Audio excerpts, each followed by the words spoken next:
வேற என்ன கேள்வி இருக்கு? என்னப்பா அதுதான் இப்ப நம்முடைய கழகத்துடைய பொதுச் செயலாளர் வந்து பல முறை தெளிவுபடுத்துறாரு, பேச்சுவார்த்தை எதுவுமே அந்த மாதிரி நடைபெறலன்னு சொல்லிட்டு. ஆனா ஒண்ணு மட்டும் நம்முடைய விஜய் அவர் தெரிஞ்சுக்கணும், அதிமுக தலைமையேற்று எங்கூட வந்தால் he is the gainer, he is the gainer or he is the loser.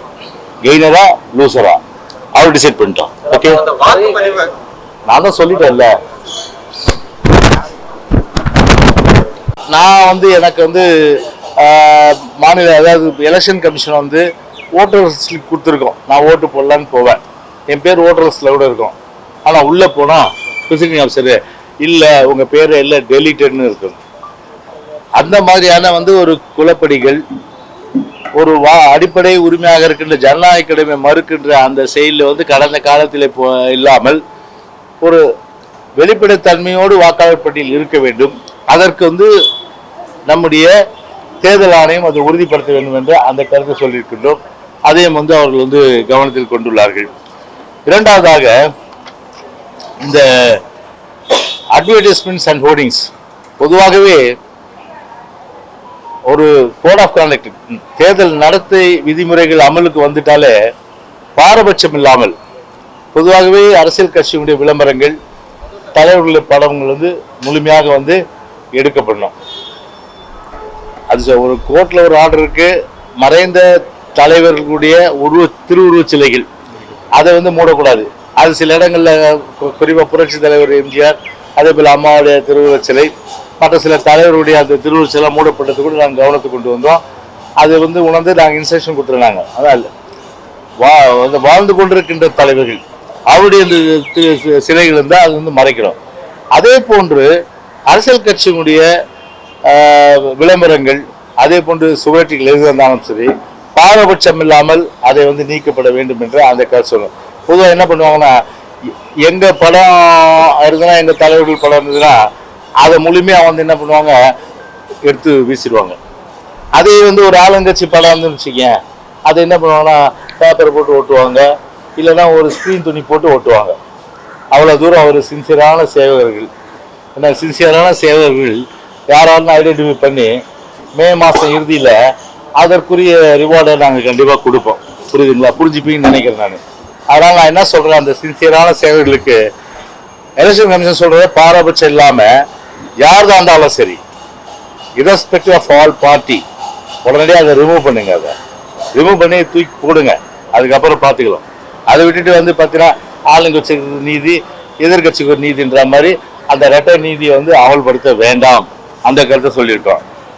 அதுக்கப்புறம் வந்து இந்த கவர்மெண்ட் அஃபிஷியல்ஸ் இன் ஃப்ளையிங் ஸ்குவாட்ஸ் பொதுவாக பார்த்தீங்கன்னா அங்கே செக் போஸ்ட் அங்கங்கே போடுறது நல்லதான். பணத்தை பிடிங்க, இது ஜனநாயகத்தை கேலி குத்துறதுக்கு, வாக்காளருக்கு எல்லா விதமான ஆசை கேட்டுறதுக்கு பணத்தை கொண்டு போவாங்க, பிடிங்க. ஆனால் ஒரு தகவல் வந்து நாங்கள் வந்து சொல்கிறோம் அப்படின்னாக்கா, அதே வந்து யார், ஒரு தாசில்தார் இல்லை வந்து ஒரு இன்ஸ்பெக்டர், இவர் வந்து ஒரு ஆளுங்கட்சிக்கு சார்பாக அந்த இடத்துல இருந்தார்னா அவருக்கு ஃபோன் போட்ட உடனே அவர் என்ன செய்வார், முதல்ல அது சம்மந்தப்பட்டு சொல்வார், இந்த மாதிரி உங்கள் இடத்துக்கு வந்து ரைடு வர போகிறோம், கொஞ்சம் எல்லாத்தையும் நீங்கள் எடுத்து மறைச்சி வச்சுருங்க, கண்டிப்பாக தகவல் சொல்லுவார். சொல்ல மாட்டாரா?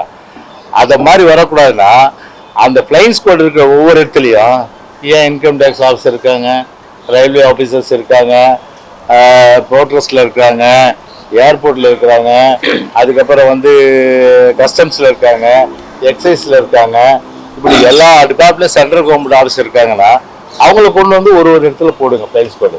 ஸோ அவங்க நம்பரை கொடுங்க. ஸோ அப்போ அவங்க கரெக்டாக வந்து செக் பண்ண கிராஸ் செக் பண்ணுறதுக்கு வசதியாக இருக்கும். ஸோ தவறு நடக்கிறதுக்கு வழிவகை ஏற்படாது, அந்த கருத்தை சொல்லியிருக்கோம். அது தவிர ஃபோனை வந்து எடுக்க மாட்டாங்க பொதுவாக. அப்படி ஃபோனை வந்து இது மாதிரி ஒரு தகவல் கிடைச்சி ஃபோன் எடுக்கலாம், அது அக்கௌண்டபிலிட்டி என்ன, ரெஸ்பான்சிபிலிட்டி என்ன, அவங்களுக்கு மேலே என்ன தண்டனை நீங்கள் கொடுக்க போறீங்க, அதையும் நீங்கள் சொல்லுங்கன்னு சொல்லியிருக்கோம். அதுக்கப்புறம் என்ன பண்ணியிருக்காங்கன்னா, அந்த லாங் ஸ்டாண்டிங் அஃபிஷியல்ஸ் ஒரு நடத்தை விதி அமலுக்கு வந்துட்டாலே பொதுவாகவே பார்த்தீங்கன்னா நீண்ட காலமாக 3 வருஷம் தானே, நீண்ட காலமாக வந்து ஒரே இடத்துல இருக்கிறவங்க மாற்றி அமைக்கணும்னு அந்த இது இருக்குது, விதி இருக்குது. ஆனால் அது இன்னும் தமிழ்நாட்டில் பல இடங்களில் கடைபிடிக்கப்படவில்லை. எனவே அது ஸ்ட்ரிக்டா ஒரு இன்ஸ்ட்ரக்ஷன் கொடுத்து அந்த மாதிரி எங்க கவனத்துக்கு வந்திருக்கு. அப்படி 3 அதாவது லாங் ஸ்டாண்டிங் அபிஷியல்ஸ் இருந்தா உடனடியாக அவங்கள மாற்றணும் அப்படின்ற அந்த கருத்தையும் சொல்லியிருக்கிறோம் நாங்கள். அதுக்கப்புறம் reassignment of biased IAS and IPS officers. பொதுவாக அரசுக்கு விசுவாசமாக வெண்சாமரம் வீசுகின்ற எடுப்பு வேலை செய்கின்ற சில அதிகாரிகள் வந்து இன்னும் இருந்துட்டு தான் இருக்காங்க இல்லையா? அது ஒரு சாபக்கேடு. அது அந்த மாதிரி சாபக்கேடு உள்ள அந்த அதிகாரிகள் யாரெல்லாம் வந்து ரொம்ப காலமாக இருக்கிறாங்க அந்த பயாஸ்டர்கள் பார்த்து கண்டறிந்து அவங்களெல்லாம் வந்து நீங்கள் வந்து டம்மி போஸ்ட்டுக்கு நீங்கள் போடணும், எலெக்ஷன் டியூட்டிலே போடக்கூடாது அப்படின்னு நாங்கள் சொல்லியிருக்கிறோம். அது மட்டும் இல்லாமல் பார்த்தீங்கன்னா இந்த போஸ்டல் ஓட்ஸ் பொதுவாகவே வந்து பார்த்தீங்கன்னா அரை மணி நேரத்துக்குள்ள அந்த ப்ரொவிஷன் தான் கொடுத்துருக்கு. சில தொகுதிகள் வந்து போஸ்ட் ஓட் அதிகமாக இருக்கும். அப்படி இருந்து நான் என்ன பண்ணோம்னா அரை மணி நேரம்ன்றது அரை மணி நேரத்துக்குள்ளே எண்ணிடுங்க நீங்கள். ஆனால் டேபிள் அதிகப்படுத்தினா ஆட்டோமேட்டிக் என்ன ஆகும், அரை மணி நேரத்துக்குள்ளே எண்ணிடலாம். அப்போ வந்து உங்களுக்கு வந்து தகவல் பற்றினா இன்னும் போஸ்டில் நீங்கள் போட்டுனே இருப்பீங்க. தபால் வாக்குகள் எண்ணிக்கொண்டு இருக்கலாம், தபால் வாக்கு எண்ணிக்கொண்டு சொல்லிட்டு கிட்டத்தட்ட அதுவே 2 மணி நேரம் ஓடும். அப்படி கூடாது, ½ அன் ஹவரில் நீங்கள் எண்ணி முடிக்கணும். தபால் வாக்குகள் அதிகமாக இருந்தால் அதுக்கு வந்து டேபிள்ஸ் அதிகம் போட்டு அரை மணி நேரத்துக்குள்ளே எண்ணி முடித்து நீங்கள் வந்து அடுத்த இவிஎம்ஐ நீங்கள் வந்து ஸ்டார்ட் பண்ணுங்க அப்படின்ற அந்த கருத்தை நாங்கள் வந்து சொல்லியிருக்கோம். அதே போன்று பார்த்தீங்கன்னா வந்து நிறைய விஷயங்கள் இப்போ அதாவது அடிப்படை வசதிகள் வந்து இப்போ வந்து ஏப்ரல் 23 போது கடுமையான வெயிலின் தாக்கம் இருக்கும். அதனால் வந்து இப்போ ஒரு எலெக்ஷன் டியூட்டி போகிறவங்களுக்கும் வந்து எல்லா விதமான ஒரு காமன் ஃபெசிலிட்டிஸ், அதாவது ட்ரிங்கிங் வாட்டர், டாய்லெட், அதே போன்று ஷேமேனா போகிறது, அவங்களுக்கு ஷெல்டர் கொடுக்குறது, இந்த மாதிரி பண்ணணும். அதே மாதிரி எலெக்ஷன் டியூட்டி பார்க்கறது ஒரு பக்கம் இருக்கிறனால அந்த வாக்களிக்க வராங்க இல்லையா 23ஆம் தேதி, அவங்களுக்கு வந்து பார்த்தா அந்த கரெக்டாக ஷேமேனா போட்டு அவங்களுக்கு வந்து குடி தண்ணீர்லேருந்து அடிப்படை வசதிகள்லாம் நீங்கள் செஞ்சு தரணும் என்ற அந்த கருத்தை நாங்கள் கழகத்தின் சார்பில் சொல்லியிருக்கோம். அது மட்டும் இல்லாமல் வந்து கரூரில் எப்படியெல்லாம் ஒரு ஆளுங்கட்சி இப்போவே ஒரு நடத்தை விதியை மீறி இந்த மாதிரி செயல்படுறது அந்த கருத்தை வந்து எடுத்து சொல்லி அது குறித்து விரிவாக நம்முடைய இன்பதரை சொல்வார். நடத்தை விதியை வந்து தூக்கி குப்பையில் போட்டுட்டு ஒரு விளம்பரத்தை வந்து ஒரு ஆளுங்கட்சி தரப்பில் பத்திரிகையிலே கொடுத்ததெல்லாம் கூட நம்முடைய வழக்கறிஞர் பிரிவு சார் இப்போ சொல்லுவார். இப்போ இது ஒரு பகீர் புகார். தேர்தல் நடத்தை விதிகள் அமலுக்கு வந்தாச்சு. ஆனால் கரூர் மட்டும் எப்பவுமே ஒரு தனித்தீவாகவே இருக்கும். அங்கே தேர்தல் விதிகள்லாம் ஒன்றும் கிடையாது போல இருக்கு. கரூர் சட்டமன்ற தொகுதியில் இது போன்று அடைப்பு ஏற்கனவே நம்ம பலமுறை கடந்த தேர்தலையும் சொன்னோம், ஈரோடு இடைத்தேர்தலையும் சொன்னோம்.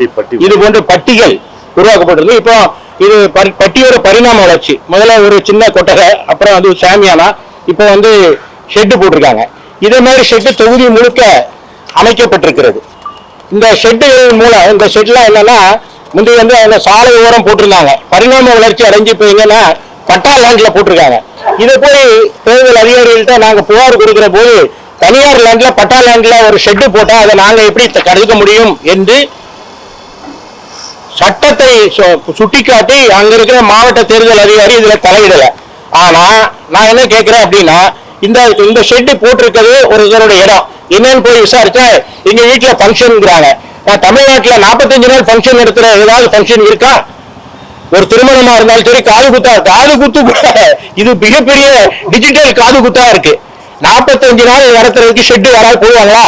இது மாதிரி ஷெட்டு போட்டு வச்சிருக்காங்க. இதுல அந்த தெருவில் உள்ள வாக்காளர்களை அழைத்து வைத்து அவங்களுக்கு டீ, பிஸ்கட், காபி, ஸ்நாக்ஸ் உள்ளிட்ட பலவித கவனிப்புகளை கவனிச்சு வாக்காளர்களை கவர்றதுக்காக புதிய யுக்தி அறிமுகப்படுத்தப்பட்டிருக்கு. இதுவே எப்படி நேர்மையான தேர்தலா இருக்கும்?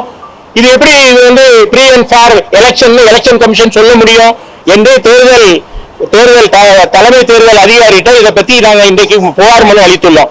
இது போன்ற இது பாத்தீங்கன்னா தொடர்ந்து இங்க பாருங்க, பெரிய அளவில் ஷெட்டு போட்டு அடுத்தது ஏசி எல்லாம் கூட கொடுத்துருவாங்க போல இருக்கு. இது தமிழ்நாட்டினுடைய தேர்தலோட வளர்ச்சி, பரிணாம வளர்ச்சியை காமிக்குது. இது மட்டும் இல்லாம இன்னொரு பெரிய பகீர் புகார் என்னன்னா, தேர்தல் விதிகள் நேற்று அமலுக்கு வந்துருச்சு. இனி வந்து அரசு எந்த திட்டங்களையும் விளம்பரம் கொடுக்க கூடாதுன்னு இருக்கு. ஆனா முரசொலியோட மதுரை பதிப்பு, கோவை பதிப்புல இந்த விளம்பரம் இன்றைக்கு வந்திருக்கிறது. இந்த ஓரத்துல பாத்தீங்கன்னா அரசு முத்திரை வந்திருக்கா.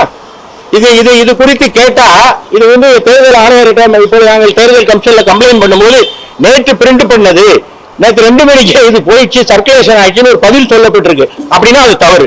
எப்படின்னா அதை திரும்ப பெற்றிருக்கணும், இல்லைன்னா அரசு அதிகாரிகள் அதை பறிமுதல் பண்ணியிருக்கணும். அப்போ இதுல யாருன்னா நான் முரசொலியை குற்றம் சாட்டவில்லை. அவங்க வந்து லாப நோக்கில நடத்துற ஒரு பத்திரிகை. இதுல அரசு விளம்பரம் கொடுத்தவரு யாரு, இந்த விளம்பரத்துக்கு யார் பொறுப்பு? டிஐபிஆர் பொறுப்பு. அப்ப இது எப்படி நேர்மையான தேர்தல்னு சொல்ல முடியும்?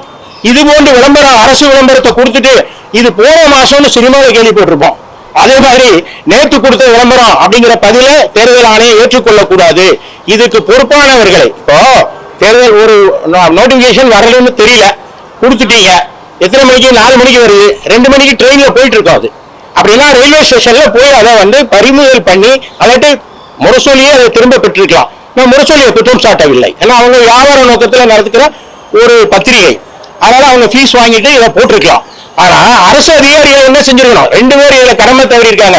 ஒண்ணு டிஐபிஆர் அதிகாரிகள் தவறா கொடுத்துட்டோம், உடனே அதை திரும்ப பெறுகிறோம் அப்படின்னு அவங்க பெற்றிருக்கணும்.